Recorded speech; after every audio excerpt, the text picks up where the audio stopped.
Pai, afasta de mim esse... Bom dia, amigos e amigas, bom dia, senhores e senhoras, eu sou Daniel Nonato. Obrigado a você pela presença fraterna em nossa live cotidiana, obrigado a você pela presença em nosso dia a dia. Obrigado a você que reza conosco, reza por nós, e também para todos vocês que mandaram para nós aqui Feliz Páscoa. Tempo em que tivemos a dificuldade do dia a dia, vivemos a dificuldade de falar de ressurreição. Afinal de contas, já passamos de 330 mil mortos. De acordo com algumas pesquisas, a Covid-19 irá matar mais ou menos mais 100 mil pessoas agora no mês de abril. O interessante é que quando nós chegamos a 1.000 pessoas mortos, nós ficamos indignados, ficamos magoados. Falamos do novo normal. O novo normal é algo que acontece naturalmente na cabeça de alguns. O novo normal que alguns falam é o novo normal que não nos mexe mais saber que houve mais de 100 mil mortes, mais de 330 mil mortes. O que nós estamos aqui pensando com esse governo genocida, desculpe quem se ofende por eu falar genocida, o que nós estamos aqui pensando, aonde nós vamos parar? Com um presidente que vai buscar na rede social vídeos para comprovar que ele tem o tratamento moderno. E buscando em rede social, no estado de Santa Catarina, falando do prefeito que falou do uso do tratamento precoce. Senhores, tratamento precoce não existe. Existe um ditado popular que nós ouvimos por aí, que diz que melhor é prevenir do que remediar. E a nossa prevenção hoje é a vacina. Ah, mas o Agnaldo Timóteo tomou a vacina e morreu. Também a vacina existe um período de incubação para que possa fazer efeito. Nós estamos aqui vivendo esse dia a dia onde o negacionismo histórico vai ser falado. Nós, cristãos de diversas igrejas, nós, membros das comunidades de fé, que celebramos o Tríduo Pascal, nós que estivemos juntos falando da tortura, da morte do Senhor, mas também estivemos juntos celebrando a Páscoa. A Páscoa que é sinal de vida, e semana passada eu fiz uma análise sociológica falando lá da realidade do Vaticano, do Papa Francisco. Isso me gerou um certo estresse, para algumas pessoas ficaram preocupados, me ligaram, mandaram mensagem. Aquilo que eu disse eu não retiro em nada. Aquilo que eu falei, eu reafirmo se preciso for. A exemplo de Galileu Galilei. Também, no domingo, eu falei sobre Páscoa da ressurreição e ontem sobre Páscoa com a exclusão. Nós não queremos, hora nenhuma, atacar ou condenar ninguém, mas nós queremos analisar publicamente toda a ação de quem defende a vida se comportando como um grande, vamos dizer assim, omisso nas suas obrigações. Existe aí uma lei do Supremo, melhor, um ministro do Supremo, se eu estiver errado, me perdoem, falando que pode abrir as igrejas. Sim, pode abrir as igrejas. Eu concordo que abra as igrejas. Concordo que abra o comércio. Eu concordo que abra tudo, desde que a população tenha consciência do risco que está correndo. Mas, infelizmente, o nosso povo, nossos amigos, nós, homens e mulheres nesse século, nós estamos nem aí. Negacionistas somos. Você observa bem, pessoas sem máscara, a exemplo do presidente genocida. Pessoas preocupadas em caminhar aqui e para lá. Governantes que reduzem o número de ônibus, reduzem o número de trem. Se diz que é preciso evitar aglomeração, mas nós acreditamos que para evitar aglomeração se faz necessário ter mais condução, ter mais transporte ou trabalhar com horário diferenciado para as empresas. Nós, cristãos, temos o compromisso com a vida. Infelizmente, talvez a única saída seja o lockdown. Infelizmente, para muitos que precisam trabalhar. Mas o remédio amargo, mas entre o lockdown de você viver e sobreviver, e uma abertura total e com um óbito na família, qual você prefere? Tenhamos coragem, nós cristãos que temos a fé no Senhor Jesus, nós que acreditamos na ressurreição, celebremos nesse momento a nossa sexta-feira da paixão, aonde homens e mulheres, aonde pessoas estão sofrendo, estão na cruz por a falta de leito, por falta de políticas emergenciais na saúde, na cruz de falta de respiradores e na cruz da falta de atendimento médico. Vamos nós evangelizar, vamos nós ouvir o Evangelho de hoje, o Evangelho de João, no seu capítulo 20, versículo 11 ao 18. O evangelista João, que aparece só em tempo de festa, não é isso? Ele traz para nós um dos relatos da paixão mais detalhados, e também João se preocupa em trazer para nós também uma notícia da ressurreição. O interessante é que nós observamos nesse texto de hoje, Maria Madalena fica no túmulo chorando. Às vezes nós ficamos lá chorando nos túmulos da vida. Às vezes nós ficamos olhando tanto para o problema e esquecemos da solução. Jesus se aproxima dela e fala com ela porque ela estava triste. E ela fala que porque mataram, porque o Senhor não está mais no túmulo. Às vezes nós queremos que a saída para nossas vidas seja a lógica do sofrimento final.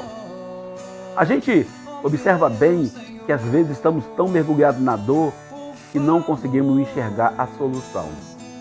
Nesse país, onde temos aí mais uma vez o aumento do gás natural, mais uma vez a gasolina recebe aumento, mais uma vez, infelizmente, nós não conseguimos enxergar o pico, ou melhor, sinal da ressurreição. O Evangelho de hoje, a Boa Nova de hoje, o Reino de Deus anunciado por Jesus, o projeto que Jesus traz para nós é um projeto de vida.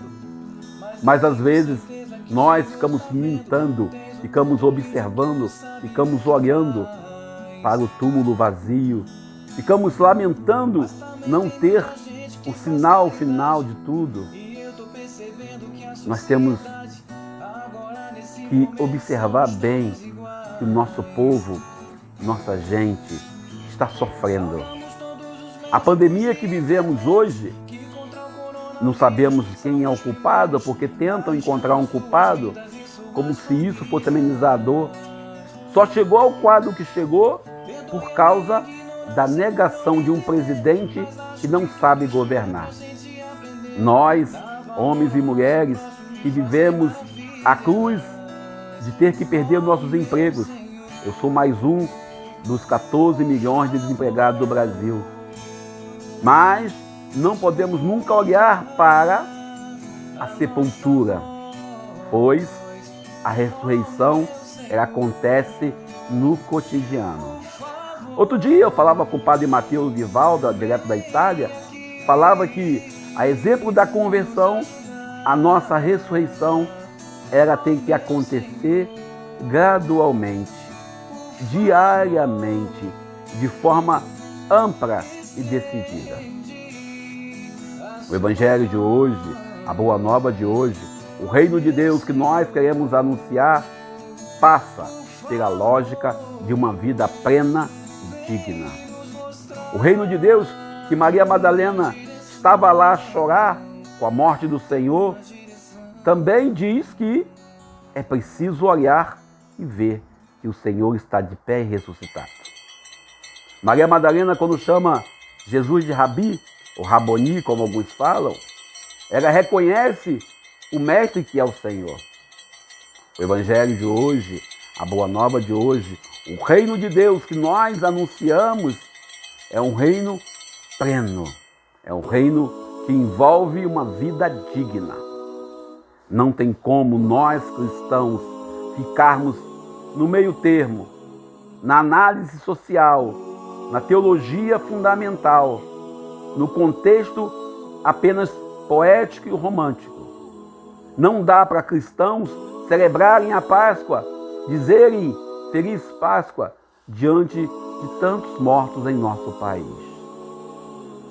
Senhores e senhoras, a ressurreição que Jesus traz para nós na vida plena, como diria Padre Mateus Vivalda, ela não pode ser uma ressurreição somente para o último dia, ela tem que acontecer no cotidiano.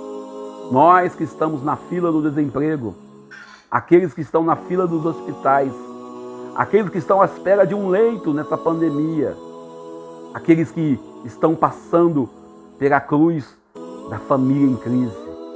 Para todos vocês, para nós cristãos, temos que acreditar que há ressurreição, que acontecerá a ressurreição no nosso cotidiano. O evangelho de hoje, quando Maria Madalena vai ao túmulo, ela não vai ao túmulo simplesmente por ir. Ela vai para cumprir os ritos previstos na cultura judaica, que é encher o corpo de perfume. É, de fato, confirmar. É olhar de fato aquilo tudo que acontecia. Maria Madalena, como eu disse no texto de ontem, é a primeira anunciadora do reino. É a primeira a trazer para o reino de Deus uma verdade que nós não acreditamos ainda. O Senhor ressuscitou. E a ressurreição ela não acontece de forma simbólica. A ressurreição ela é uma forma real, plena, cheia de certeza que a vida é mais do que túmulo. Infelizmente, como diria Dom Mauro Morelli, aqui em Caxias, ele dizia, quando ele teve um acidente de carro, ele dizia, muitas das pessoas gostam da missa da sexta-feira, melhor, da celebração da paixão, da sexta-feira da paixão, já que não tem missa na sexta-feira da paixão, porque eles querem conferir se o Senhor de fato morreu. Querem ouvir o relato do Cristo chagado, torturado, maltratado. Eles não querem, em hora nenhuma, ouvir o relato que ele também venceu a morte. Observem bem as alegrias e as dores da vida, os sofrimentos e as incertezas de um país com 14 milhões de desempregados, pessoas que estão na sepultura do abandono. Lemos os jornais, lemos os sites, observamos a televisão e temos lá pessoas que já perderam a fé e arrumar emprego. Pessoas que perderam a fé são desalentados. O evangelho de hoje traz para nós uma certeza. Jesus ressuscitou. Jesus, quando ressuscita, nos envia, nos convoca para anunciar essa plena ressurreição. Talvez estejamos nós vivendo as dores, os sofrimentos desta pandemia, a saudade de quem amamos que se foi devido ao Covid-19. Talvez nós estejamos vivendo as consequências, perdemos o emprego. Talvez nós estamos vivendo as consequências, por exemplo, pessoas que tiveram Covid e estão tendo reações no seu corpo, e as reações são no coração, no fígado, até no sistema central, nervoso central. Nós, cristãos, acreditamos plenamente que a vida humana vale muito mais do que um emprego. Nós acreditamos que a economia vale muito mais do que um país em luto. E nós acreditamos que é preciso ressuscitar. É preciso de verdade olhar para o túmulo para se indignar. E é preciso também reconhecer. Jesus é chamado de jardineiro neste evangelho. Quem é o jardineiro? O jardineiro é aquele que cuida, que planta, que protege o jardim. Por isso, talvez nós devemos olhar bem e valorizar os nossos jardins, que é a nossa própria vida, deixando que o jardineiro, que é Jesus, cuidar dela. Deus nos abençoe e nos ajude. Obrigado a você por me ouvir até aqui. Obrigado a você pela paciência. Eu sou o Daniel Nonato, ainda desempregado, faço parte da multidão dos 14 milhões de desempregados. Que você, se puder me ajudar, eu agradeço. Fique com Deus, Deus nos abençoe e nos ajude, que possamos caminhar. Não esqueça, se possível, dê um like, um dislike, comente o nosso vídeo. Bom dia. Afasta de mim esse cálice. Pai, afasta de mim esse cálice.